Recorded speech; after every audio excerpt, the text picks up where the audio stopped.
We like to think of history as a series of heroic triumphs and inevitable progress, but if you peel back the layers of your average history book, you'll find a much darker reality. Beneath the surface of our civilized past lies a trail of events so bizarre, so cruel, and so deeply disturbing that they've been scrubbed from the most modern curriculums. We aren't just talking about the tragedies of war, we're talking about the moments where humanity completely lost its way. From medical betrayals to lethal environmental oversights, today we're venturing into the vault of the forgotten. These are the 10 scary moments in history they refuse to teach in schools. I'm sure you've heard of the Blitz, but have you heard about the time that the British government accidentally poisoned its own citizens in a rehearsal for the end of the world? In 1945, at the height of the Cold War's infancy, the UK Ministry of Defense conducted secret germ warfare trials. They released massive clouds of bacteria, which they believed at the time was harmless, over the general population to see how a biological attack would spread across the countryside. They used a specialized spray from a truck to douse the town of Derbyshire, but here's the terrifying part. It wasn't harmless. Thousands of people developed crippling pneumonia and severe internal infections. Because the project was top secret, local doctors had no idea why their patients were suddenly succumbing to a mysterious flu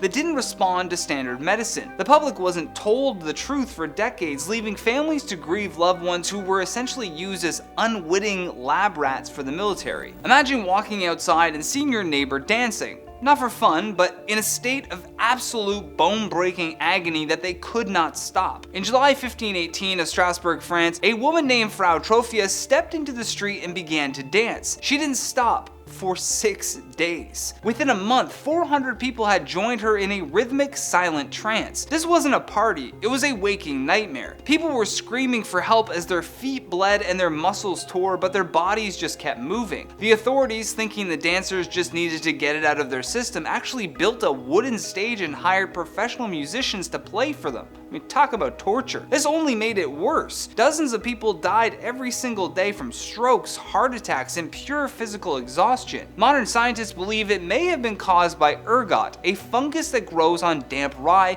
which contains properties similar to LSD. But the sight of hundreds of people dancing themselves to the grave remains one of history's most haunting visuals. A flood sounds scary, but imagine a 25-foot high wave of boiling, sticky black goo moving at 35 miles per hour through a crowded city street. On January 15, 1919, a massive steel tank in Boston's North End bursts under the pressure of fermentation and temperature changes. It contained 2.3 million gallons of molasses. When it let go, the sound was described as a machine gun roar as the rivets popped. This wasn't a slow-moving syrup. It was a wall of death that moved faster than most people could run. The molasses was so dense that it acted like quicksand. The more victims struggled, the deeper they sank into the sugary sludge. It leveled buildings, tipped over railroad cars, and trapped horses and humans alike in a literal sticky grave. Rescuers spent weeks scraping the hardened syrup off the streets with salt water and sand. To this day, local residents claim that on the hottest summer days, the faint, sickly, sweet scent of the tragedy still rises from the pavement. What if your morning baguette turned your entire town into a living hallucination of monsters, fire, and death? In 1951, a small French village suddenly descended into a collective waking nightmare. Hundreds of people began having vivid, terrifying hallucinations. One man tried to drown himself because he thought that his belly was being eaten by snakes. A child attacked his grandmother with a kitchen knife. Another man jumped out of a second-story window because he believed he was a plane. The town was gripped by le pain maudit, the cursed bread. While the official cause was blamed on ergot poisoning from a local bakery, investigative journalists and declassified documents later suggested a much darker theory: the CIA's MKUltra program. It is believed that they may have been testing aerosol or ingested LSD on the village as part of a covert mind control experiment. An entire village lost their minds for a week, and the truth remains buried in intelligence archives. History has a weird way of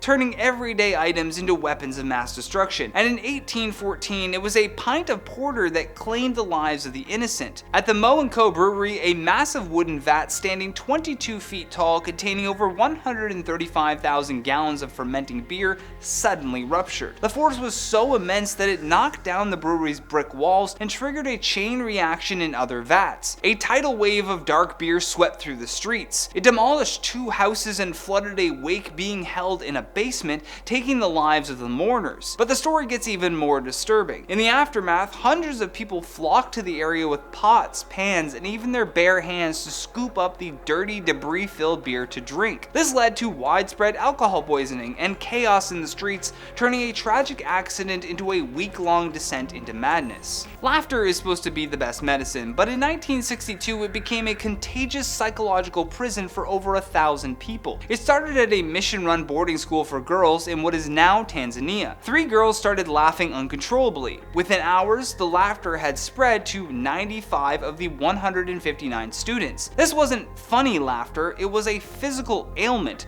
The girls were crying, fainting, and lashing out in pain because their diaphragms were seizing up from constant laughing fits that lasted anywhere from a few hours to 16 days. The school had to be shut down, but when the girls went home, they infected their parents and neighboring villages. Over 1,000 people were eventually affected. Victims experienced respiratory issues, rashes, and fainting spells from the physical strain. It remains one of the most bizarre cases of mass psychogenic illness ever recorded. A reminder that the human mind can be just as contagious as a physical virus. During World War II, plastic surgery wasn't about vanity. It was a brutal, experimental attempt to rebuild faces that had been melted away in cockpit fires. Sir Archibald McIndoe was a surgeon who treated burnt Allied airmen whose faces had been destroyed by burning fuel. Because medical science hadn't caught up to the horrors of modern warfare, he used these men as human test subjects. He developed a technique called the walking stock or pedicle graft. This involved cutting a flap of skin from a man's chest or leg, rolling it into a tube, and attaching one end to the face while the other stayed attached to the chest to keep the blood flowing. The men had to live for months with literal trunks of their own flesh connecting their limbs to their faces. They called themselves the Guinea Pig Club because they knew that they were part of a gruesome trial and error process. While McIndoe's work eventually saved their lives and founded modern plastic surgery, the process that they endured was a gauntlet of pain and disfigurement that has never been mentioned in the heroic tales of the RAF.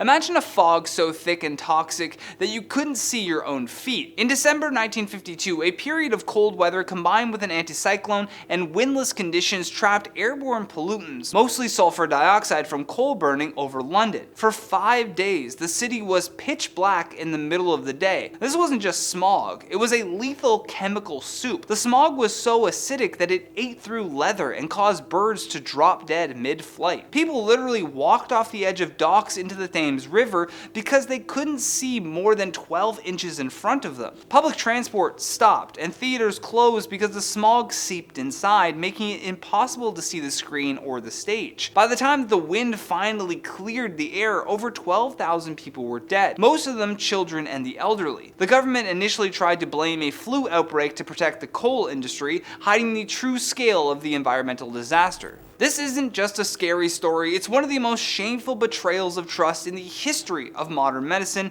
and it happened right on American soil. Starting in 1932, the US Public Health Service tracked 600 black men in Alabama to study the natural progression of syphilis. The men were never told that they had a life-threatening disease, they were told that they were being treated for bad blood. For 40 years, researchers watched as the men went blind, became paralyzed, and suffered brain damage. The most disturbing part? Even when penicillin became the standard, 100% effective cure for syphilis in the 1940s, the researchers intentionally withheld the medicine. They even went as far as providing lists of the participants' names to local doctors, telling them not to treat these men if they came in for help. They wanted to ensure that the men remained ill so that they could perform autopsies once they passed away. It is a haunting example of how science can be used as a weapon against the vulnerable. The most terrifying moments in history aren't always about blood or monsters, they're about the chilling lack of empathy found in polite society. As recently as 1958, major world cities like Brussels, Paris, and even New York City featured human zoos. Indigenous people from Africa, Asia, and the Americas were kidnapped or coerced into being displayed in natural habitats behind fences and cages. Visitors would pay admission to throw food at them or watch them perform primitive tasks for entertainment. In the Bronx Zoo in 1906, a Congolese man named Ota Benga was displayed in the monkey house.